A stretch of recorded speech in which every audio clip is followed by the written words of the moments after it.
ఏమన్నాడు? ఏ జాతరలో? గంగమ్మ జాతరలో పొట్టేళ్ళు తలలు నరికినట్టు రపా రపా అని నరుకుతానని చెప్పి ఆయన అంటానంటే దాని అర్థమైంది. మరి చంద్రబాబు నాయుడు అనే వ్యక్తి ఇంత మోసం చేస్తూ ఉన్నాడు కాబట్టి ప్రజలు అంత కోపాన్ని చూపిస్తూ ఉన్నారు. అందులో వాళ్ళ కార్యకర్తనే వాళ్ళ నుంచి మారి వైసీపీలోకి వైసీపీ కార్యక్రమంలో పాలు పంచుకొని మన అభిమానస్తుడై నెక్స్ట్ టీడీపీ ప్రభుత్వంలో టీడీపీ వాళ్ళను రపా రపా ఏం జాతరలోది? గంగమ్మ జాతరలో ఏం పొట్టేలు తల నరికినట్ట రపా రపా నరుకుతాను. మంచిది కదా. నాకు తెలిసిన సినిమాల నుంచి వచ్చిన సినిమాలో డైలాగులు చెప్పను నేను.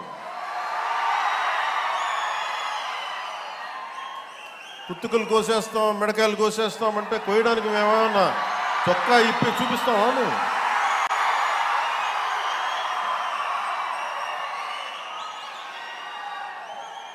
నేను సినిమాలో డైలాగులు చెప్పడానికి కూడా ఇబ్బంది పడతాను. సింహం గడ్డం గీసుకుంది, మేము గడ్డం గీసుకోలేదు. ఇది సరదాగా ఉంటాయి మిమ్మల్ని చీరప్ చేయడానికో సరదాగా చేయడానికి. నిజంగా గడ్డం గీసుకోవడం దరిద్రంగా ఉంటుంది. చూడండి, ఆలోచించండి. స్నానం చేయకుండా మట్టి కొట్టుకుంటా నరికేస్తాం, చంపేస్తాం, రఫాడతాం, రఫా రఫా రఫా రఫా నరికేస్తాం.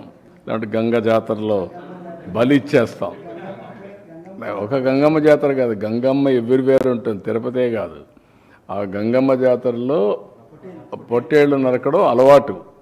ఏ ఊరికి ఆ ఊరు ఇది ఇస్తారు, బలిస్తారు, పశువులు బలిస్తూ ఉంటారు. అది ఇప్పుడు మాట్లాడే పరిస్థితి. ఊర్లో గ్రామదేవతలు కూడా ఇచ్చేవాళ్ళు ఒకప్పుడు.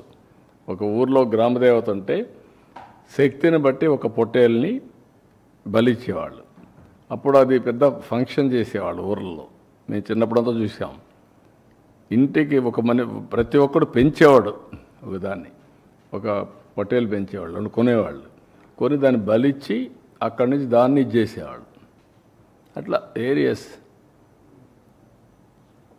అంటే అంత ఆ స్టేజ్కి వెళ్ళిపోతున్నారు వీళ్ళు. ఏం చెప్తా? డెఫినెట్గా చట్టబద్ధకి వస్తుంది.